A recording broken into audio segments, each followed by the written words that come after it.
Hello friends, book insider पर आप सभी का स्वागत है। आज हम बात करने वाले हैं 15 ऐसी स्ट्रेटजी के बारे में जिनको खुद सक्सेसफुल लोग यूज करते हैं, जो आपकी प्रोडक्टिविटी को नेक्स्ट लेवल पर इंक्रीज कर देगी, स्ट्रेस को कम कर देगी, आपके हेल्थी वर्क लाइफ को बैलेंस रखेगी। आज की इस डिस्ट्रैक्शन से भरी दुनिया में टाइम को मैनेज करना बहुत जरूरी है। आज की इस दुनिया में आपका पूरा दिन सिर्फ मोबाइल की नोटिफिकेशन चेक करने में ही गुजर जाता है, और इतना ही नहीं, ये नोटिफिकेशन आपका वैल्यूएबल टाइम को भी वेस्ट करते हैं। टाइम एक ऐसी चीज है जिसको आप चाह के भी वापस नहीं ला सकते हो। तो आपको जो भी करना है वो आपको आज और अभी करना होगा।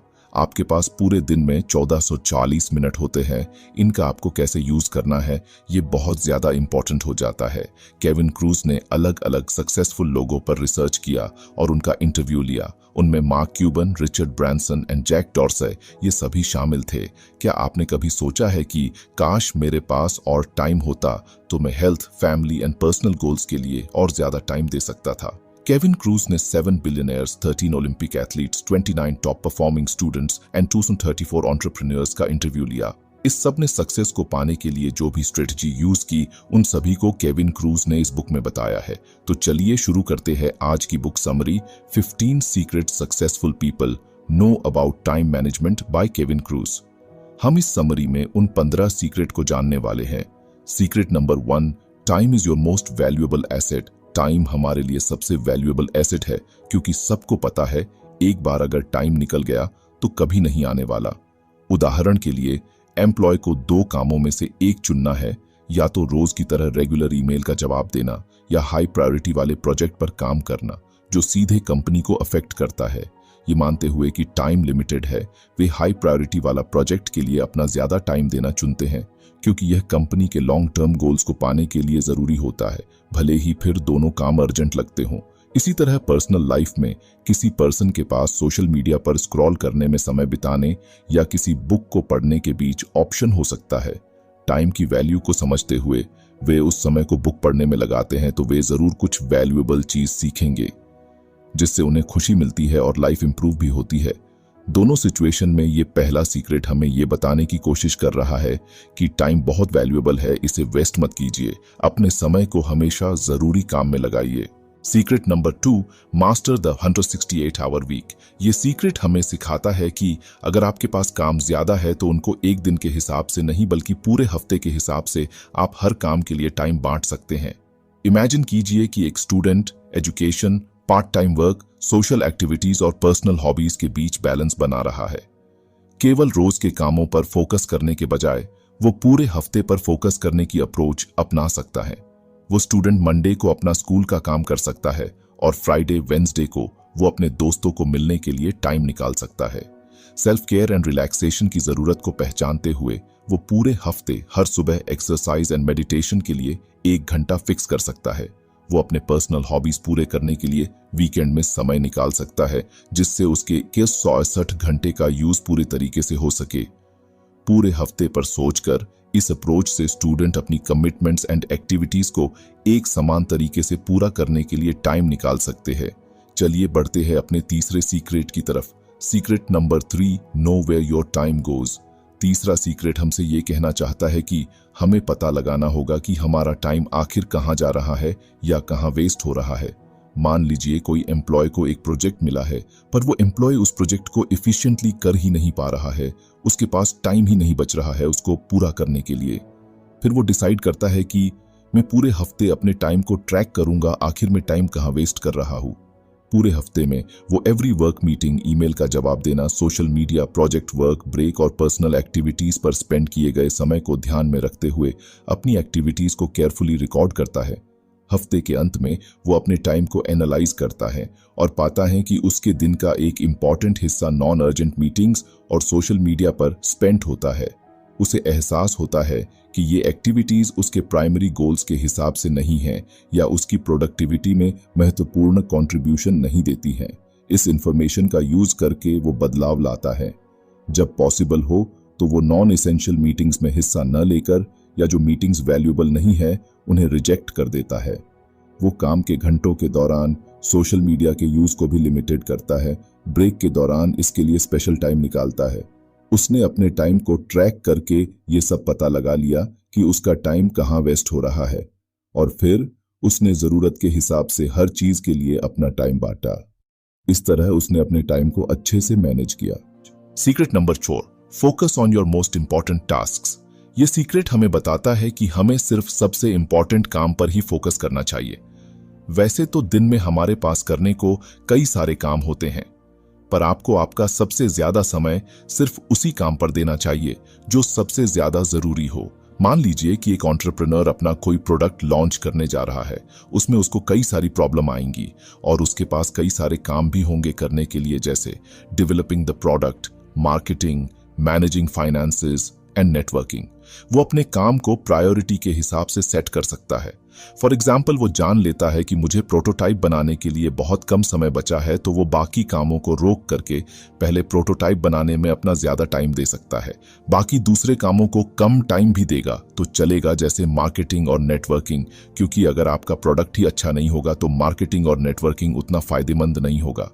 तो अपने काम को प्रायोरिटी देते हुए अपने ऐसे कामों का पता लगाओ जो ज्यादा जरूरी है, और ऐसे ही एंटरप्रेन्योर भी अपना वैल्यूएबल टाइम अपनी प्रायोरिटी के हिसाब से सेट कर सकता है और अपने टाइम को इफेक्टिवली यूज कर सकता है और अपने गोल को भी अचीव कर सकता है और बिजनेस में सक्सेस भी पा सकता है। Secret number 5, set specific goals. Specific goal का यहां मतलब है कि आपका गोल स्पेसिफिक होना चाहिए। अगर मैं आपको एग्जाम्पल से समझाऊं तो मान लीजिए आपके लाइफ का गोल है कि मुझे बड़ा आदमी बनना है। अब ये गोल आपका स्पेसिफिक नहीं है। आपको ये तो पता है कि मुझे बड़ा बनना है, पर ये नहीं पता कि किस फील्ड में, किस इंडस्ट्री में बनना है, या आपको किस बिजनेस में बड़ा बनना है। ये सब आपको स्पेसिफाई करना पड़ेगा। चलिए हम एक और एग्जाम्पल से समझते हैं। मान लीजिए कि कोई प्रोफेशनल आदमी अपने करियर में एडवांसमेंट चाहता है।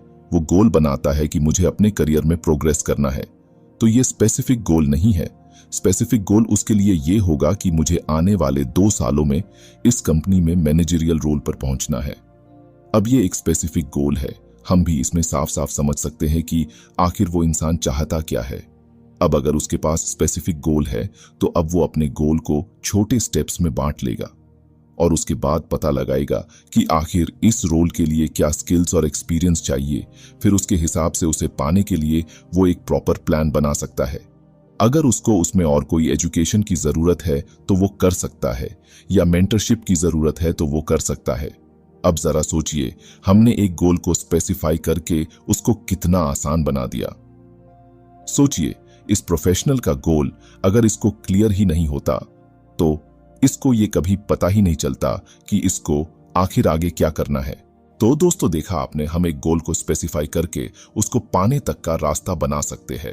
Secret number 6, focus on being productive not busy. आपको प्रोडक्टिव बनने पर फोकस करना है, न कि बिजी। दोनों में बहुत ज्यादा अंतर है। चलिए एग्जाम्पल से समझते हैं। मान लीजिए 2 लोग हैं, पर्सन ए, पर्सन बी। पर्सन ए जो है वो सारे काम एक साथ कर रहा है। वो अलग अलग मीटिंग को भी अटेंड कर रहा है, नॉन स्टॉप ईमेल के रिप्लाई भी करे जा रहा है और मल्टीपल काम एक साथ कर रहा है। और दूसरी ओर पर्सन बी है जिसने सभी कामों को एनालाइज करके सिर्फ अपना सबसे जरूरी और इफेक्टिव काम चुना करने के लिए। अब जो पर्सन ए है उसका पूरे टाइम दिमाग खराब रहेगा, क्योंकि वो बहुत सारे काम एक साथ कर रहा है और वो काम भी कर रहा है जो जरूरी नहीं है। और जो पर्सन बी है वो सिर्फ एक टाइम पे एक ही काम कर रहा है पर जरूरी काम कर रहा है। तो इन दोनों में पर्सन बी सबसे ज्यादा प्रोडक्टिव है और सबसे ज्यादा हाई क्वालिटी वर्क भी कर रहा है। अगर आपके पास काम ज्यादा हो तो आपको सिर्फ वही काम करना होगा जो सबसे ज्यादा जरूरी है। अगर आप भी पर्सन ए की तरह बिजी रहने लगे तो आप पर्सन बी से पीछे रह जाएंगे और पर्सन बी की तरह लाइफ भी एंजॉय नहीं कर पाएंगे, क्योंकि पर्सन बी तो एक टाइम पे एक ही काम कर रहा है। उसको तो कम प्रॉब्लम होगा, प्रॉब्लम तो पर्सन ए को होगी, क्योंकि वो एक टाइम पे मल्टीपल काम कर रहा है। तो इस सीक्रेट से हमने सीखा कि हमें फोकस रहना है, न कि बिजी। और ध्यान रखिए कि फोकस से ही आप किसी काम को अच्छे से कर पाएंगे।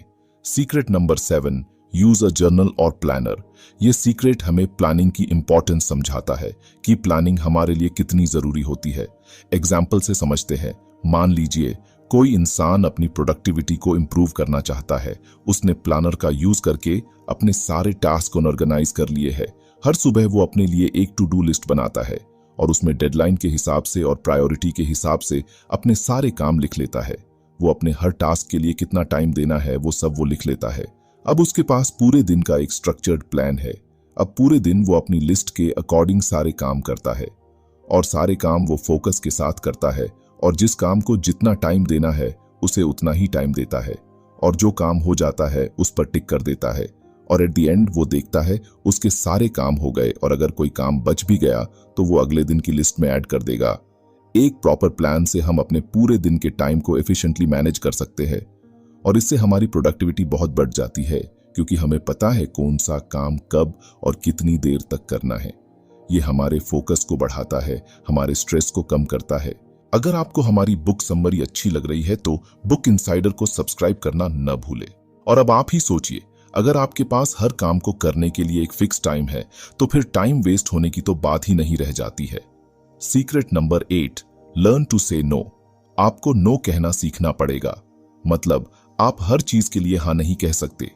फोकस करने के लिए आपको बाउंड्रीज और प्रायोरिटाइजिंग सेट करनी पड़ेगी।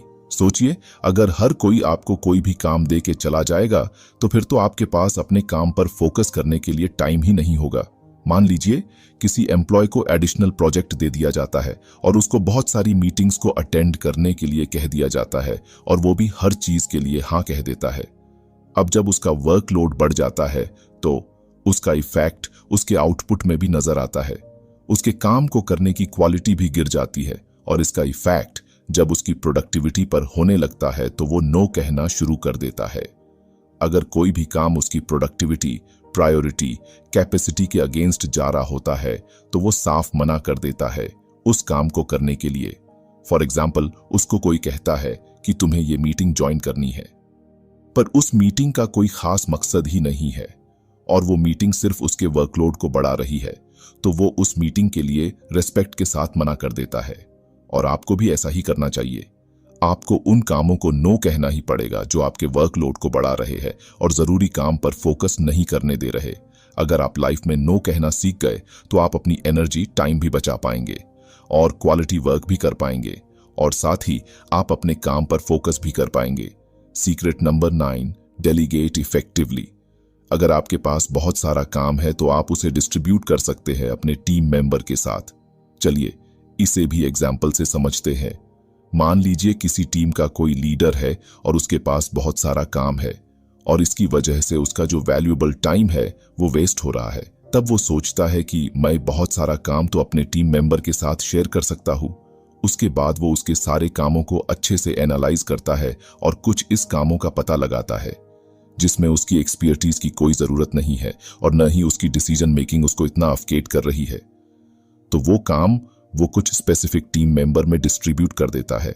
फॉर एग्जाम्पल, वो किसी को मीटिंग असाइन कर देता है, किसी को इवेंट ऑर्गेनाइज करने के लिए कह देता है। इस तरह से टीम लीडर अपने काम को डेलीगेट करके अपना पूरा फोकस और valuable time high level strategy बनाने में, टीम को मैनेज करने में और अपनी प्लानिंग में लगा सकते हैं और उन कामों में भी अपना टाइम लगा सकते हैं जिनमें असल में उनकी एक्सपर्टाइज की जरूरत हो। और ऐसा करने से आप अपने टीम मेंबर को एक अपॉर्चुनिटी भी दे रहे हो ताकि वो नई स्किल्स सीख सके। Secret number 10, use technology wisely.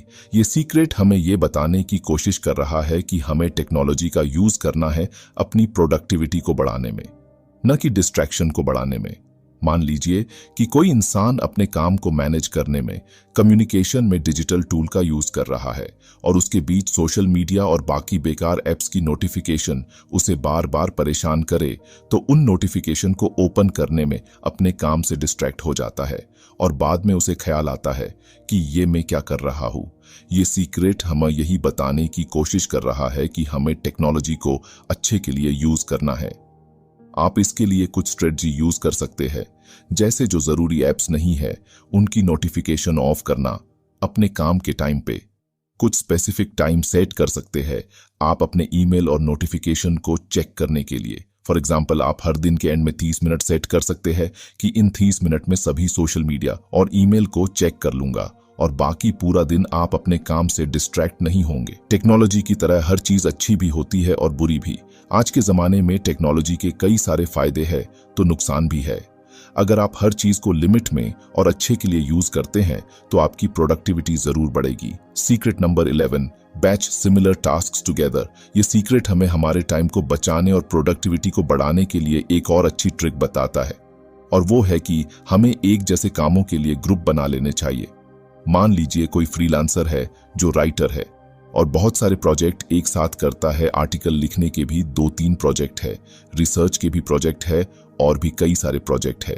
अब उसके पास 2 चॉइस होती है, या तो वो रैंडमली कोई सा भी काम कभी भी कर ले, या फिर वो सिमिलर कामों का एक ग्रुप बना ले और उनके लिए एक स्पेसिफिक टाइम सेट कर ले। जैसे वो मॉर्निंग में आर्टिकल राइटिंग का सारा काम कर सकता है, आफ्टरनून में वो रिसर्च का काम कर सकता है, इवनिंग में वो और कोई अपना काम कर सकता है। अब जरा सोचिए, अगर वो कोई सा भी काम कभी भी करता है तो उसको अपना काम और उसमें यूज होने वाले सारे रिसोर्सेज भी बार बार बदलने पड़ेंगे। मान लीजिए उसके पास 3 प्रोजेक्ट आर्टिकल लिखने के हैं और 2 रिसर्च के। अगर पहले वो एक राइटिंग का काम पूरा कर लेता है तो उसको फिर रिसर्च के लिए अलग वेबसाइट और टूल ओपन करने पड़ेंगे, और अगर वो फिर से आर्टिकल राइटिंग का काम करेगा तो रिसर्च के टूल ऑफ करके वापस राइटिंग के टूल ओपन करने पड़ेंगे। अब जरा सोचिए इसमें उसका कितना सारा टाइम वेस्ट होगा। तो इसीलिए सिमिलर कामों की ग्रुपिंग बहुत जरूरी है। अगर आपको हमारी बुक समरी अच्छी लग रही है तो बुक इनसाइडर को सब्सक्राइब करना न भूलें। Secret number 12, use rituals to maximise productivity. आप अपनी प्रोडक्टिविटी को बढ़ाने के लिए रिचुअल या रूटीन बना सकते हैं। मान लीजिए कोई एंटरप्रेन्योर है जो अपने काम करने की प्रोडक्टिविटी को बढ़ाना चाहता है, तो उसने अपना एक मॉर्निंग रिचुअल बनाया कि वो सुबह जल्दी उठेगा और एक्सरसाइज, मेडिटेशन करेगा और अपने गोल को याद करेगा। अब इस रिचुअल को लगातार फॉलो करके वो अपनी एनर्जी भी बूस्ट कर सकता है, क्योंकि उसको अब डेली प्लान करने की कोई जरूरत नहीं है। उसकी एक रिचुअल बन चुकी है कि उसको क्या करना है, और वो मेंटली तरीके से कामों को करने के लिए प्रिपेयर रहेगा और इसकी वजह से उसका माइंडसेट भी फोकस रहेगा। इसी तरह का हम एक और एग्जाम्पल समझ सकते हैं कि कोई अपने डे के एंड के लिए रिचुअल बना सकता है। वो उसमें अगले दिन के लिए टू डू लिस्ट बना सकता है। वो अपने काम करने की जगह वो अच्छे से ऑर्गेनाइज कर सकता है। उसने आज क्या अच्छा काम किया उनको याद कर सकता है और अपने अगले दिन के लिए एक क्लियर प्लान भी बना सकता है। तो कहने का सीधा सा मतलब ये है कि आपको भी अपने दिन में रिचुअल बनाने चाहिए जिससे आप अपनी लाइफ में फोकस रह सके। Secret number 13, stay healthy. इस सीक्रेट में ये बताया जा रहा है कि प्रोडक्टिविटी और टाइम मैनेजमेंट के चक्कर में आप अपनी हेल्थ को नहीं भूल सकते। फिजिकली और मेंटली हेल्थी रहना भी बहुत जरूरी है। मान लीजिए कोई प्रोफेशनल है जो अपने काम में इतना बिजी है कि वो कभी कभी अपने खाने को ही मिस कर देता है और कभी तो एक्सरसाइज के लिए टाइम ही नहीं निकाल सकता है। अपने फैमिली और फ्रेंड्स के लिए भी टाइम नहीं निकाल पाता है और काम में इतना बिजी रहने से वो बहुत ज्यादा मेंटली डिस्टर्ब रहने लगा और इन सब चीजों का उसकी हेल्थ पर भी बहुत इफेक्ट पड़ा। फिर उसने डिसाइड किया कि मैं अपनी हेल्थ के लिए भी टाइम बचाऊंगा। उसने एक प्रॉपर रूटीन बनाया जिसमें वो प्रॉपर एक्सरसाइज, प्रॉपर पानी पीना, सही नींद लेना, ये सभी उसमें आते हैं। और एक्सरसाइज करने से, प्रॉपर नींद लेने से उसके फोकस में कई ज्यादा इंप्रूवमेंट हुआ और वो इंसान फिजिकली, मेंटली भी अब हेल्थी बन गया।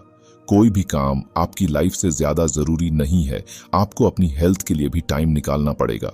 Secret number 14, optimise your environment. किसी भी काम पर फोकस करने के लिए आपके एनवायरनमेंट का बहुत बड़ा रोल होता है। मान लीजिए कि कोई प्रोफेशनल वर्क फ्रॉम होम कर रहा है, उसके घर पे बच्चे भी हैं, उसकी वाइफ भी घर का काम कर रही है और इसी वजह से वो अपने काम पर फोकस नहीं कर पा रहा था। ऐसा सेम एग्जाम्पल हम स्टूडेंट का भी समझ सकते हैं जो एग्जाम के लिए प्रिपरेशन कर रहा है और वो घर पर फोकस नहीं कर पा रहा क्योंकि बच्चे शोर कर रहे हैं, हर कोई अपना काम कर रहा है और शोर कर रहा है, तो इस वजह से फोकस करना बहुत ही हार्ड हो जाता है। एनवायरनमेंट को ऑप्टिमाइज करना बहुत ज्यादा जरूरी है। अगर आपकी कोई खास मीटिंग है तो आप घर वालों को बोल सकते हैं कि आप अपना काम थोड़ी देर बाद कर लेना, मेरी जरूरी मीटिंग है, या फिर आप कहीं दूर जाकर अकेले में मीटिंग अटेंड कर सकते हैं। कुल मिलाकर आपको किसी भी काम पर फोकस करने के लिए आपके एनवायरनमेंट को ऑप्टिमाइज करना पड़ेगा, तभी आप अपने काम पर पूरे तरीके से फोकस कर पाएंगे। और जो अपना आखिरी सीक्रेट है वो है secret number 15, never stop learning. Self improvement के लिए, स्किल डेवलपमेंट के लिए लर्निंग बहुत ज्यादा जरूरी होती है। अगर आप लर्निंग के ऊपर बुक समरी देखना चाहते हैं तो हमारे चैनल पे चेक कर सकते हैं। आज के जमाने में लर्निंग बहुत ज्यादा जरूरी हो जाती है क्योंकि आज के टाइम पे हर एक काम में नई टेक्नोलॉजी यूज हो रही है और इन टेक्नोलॉजी को यूज करने के लिए आपको पहले सीखना पड़ेगा। और आज के ज़माने में आप बिना लर्निंग के आगे नहीं बढ़ सकते। लर्निंग को और अच्छे से समझने के लिए आप हमारी लर्निंग वाली वीडियो ज़रूर चेक करें। तो फ्रेंड्स, आज की हमारी ये बुक समरी यही खत्म होती है। आपको ये बुक समरी कैसी लगी कमेंट करके ज़रूर बताएं। Thank you.